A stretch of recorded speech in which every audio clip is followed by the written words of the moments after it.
Comment développer l'usage du biogaz, du biométhane chez les transporteurs de véhicules lourds? L'ADEME et GRDF ont travaillé sur cette grande question en Rhône-Alpes notamment. On en parle aujourd'hui avec Arnaud Minson, chargé de mission transport à l'ADEME Auvergne-Rhône-Alpes. Bonjour. Et Pierre Larive, chef de projet GNV, bio-GNV chez donc GRDF en Rhône-Alpes. Alors d'abord, Pierre Larive, petite question de vocabulaire, GNV, ça veut dire quoi? C'est le biogaz? Alors GNV, ça veut dire gaz naturel véhicule. Et on trouve un autre terme, c'est bio-GNV. Donc c'est toujours gaz naturel véhicule, mais cette fois-ci avec du biométhane produit par fermentation de déchets. Alors, pour développer l'usage de ce GNV, vous avez mis en place un dispositif avec l'ADEME qui permet de faire émerger donc, des stations de recharge au GNV en Rhône-Alpes. Pourquoi mettre en place un tel dispositif? Est-ce que c'est comme finalement pour les bornes de recharge électrique, on en manque et c'est pour ça qu'il y a peu de véhicules électriques? Alors c'est exactement ça, c'est-à-dire qu'aujourd'hui on a pas mal notamment de transporteurs ou de collectivités qui veulent utiliser le gaz naturel véhicule pour les véhicules lourds, donc plutôt les camions. Et une des difficultés, c'est que pour que le marché émerge, il faut des infrastructures de recharge. Aujourd'hui, les entreprises qui souhaitent rouler au gaz naturel véhicule nous disent ben oui, j'achèterai des camions, mais quand il y aura des points de recharge. Et aujourd'hui, il n'y en a pas suffisamment.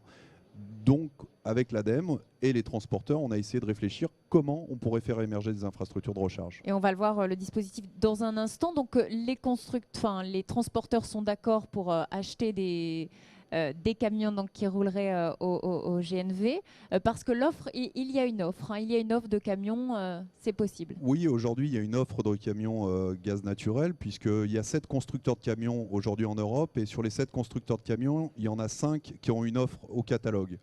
Et puis les transporteurs savent que pour accéder au centre-ville ou dans les zones urbaines où il y a des problématiques de pollution de l'air, ils auront besoin d'utiliser une solution alternative et ils ne pourront pas continuer à utiliser la solution diesel comme on la connaît aujourd'hui. Voilà, parce que donc il y a un intérêt environnemental qui est fondamental. Arnaud Minson, quel est-il finalement cet intérêt, l'intérêt de cette technologie? Il y a 3 enjeux associés au gaz naturel véhicule. Un enjeu de réchauffement climatique, un enjeu de qualité de l'air et un enjeu aussi d'indépendance énergétique, qui est quelque chose d'assez important. L'enjeu réchauffement climatique, c'est les émissions de CO2. On a pu prouver par une étude récente suivie par l'ADEME que les émissions de camions GNV, gaz naturel véhicule, comparativement à des camions diesel, ces émissions sont réduites de 5 à 10% sur des trajets représentatifs d'un usage de transporteurs routiers. L'enjeu qualité de l'air, il est sur les émissions d'oxyde d'azote, les NOx essentiellement. Et cette même étude a montré qu'il y a des réductions de l'ordre de 30 à 70% des oxydes d'azote. Et enfin, l'indépendance énergétique, c'est lié à la production de biométhane sur notre sol qui pourrait être utilisée par les transporteurs routiers. Donc on est sur l'énergie d'aujourd'hui et pas l'énergie de demain. C'est vraiment... On est très clairement sur l'énergie d'aujourd'hui, puisque comme l'a rappelé Pierre, il y a des offres et que le modèle est compétitif par rapport à des véhicules thermiques classiques et en particulier diesel. Alors cet intérêt environnemental qui est évident, également vous en avez parlé Pierre Larive, pour accéder aux grandes agglomérations, les transporteurs n'auront plus le choix, il faudra proposer d'autres choses que le diesel pour leurs clients, il faudra dire je peux vous livrer avec du biogaz. Il y a également un intérêt économique, parce que c'est le nerf de la guerre, je suppose, pour les transporteurs aussi, l'argent. Alors oui, tout à fait. C'est clair que pour le transport de marchandises, les marges sont très serrées. Et donc, le gaz a cet avantage, c'est que ça permet de basculer sur une solution alternative, une solution plus vertueuse et dans des conditions économiques acceptables. C'est-à-dire qu'aujourd'hui, rouler au gaz naturel, c'est le même prix que rouler au diesel, voire même on peut faire des économies, tout dépend du nombre de kilomètres qu'on parcourt. Alors c'est vrai que le gasoil n'est pas cher aujourd'hui, mais ça va évoluer en plus. Il va certainement repartir à la hausse et ça nous aidera d'ailleurs. Donc c'est ce qui intéresse d'autant plus les transporteurs, c'est qu'ils se disent bah voilà une solution alternative qui économiquement est intéressante. Donc ça rend vraiment la solution attractive pour eux.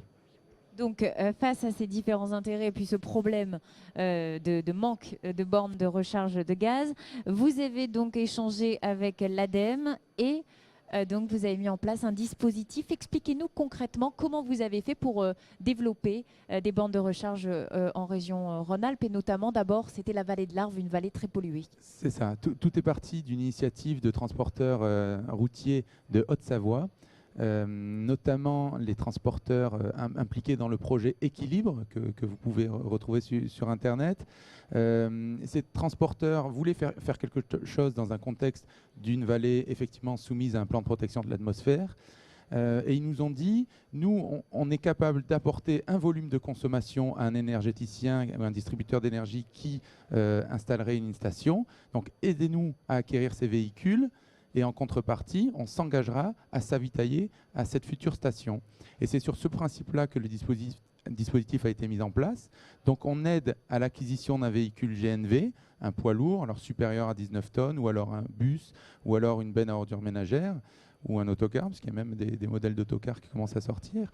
Et en contrepartie, un énergéticien installe une station et les transporteurs s'engagent à s'avitailler à cette station. Alors l'ordre de grandeur de l'aide, c'est à peu près 50% du surcoût d'acquisition d'un véhicule GNV par rapport à un équivalent diesel. Donc je crois que c'est 30 000 euros en plus quand on achète un camion GNV par rapport au véhicule diesel et donc vous financez 15 000 euros. C'est ça. Par contre, la contrepartie, c'est qu'il doit aller à cette borne de recharge du secteur. Oui, voilà, pour éviter un effet d'aubaine, entre guillemets, d'un autre distributeur d'énergie qui viendrait s'installer juste à côté, fort des camions qu'on aurait aidés localement.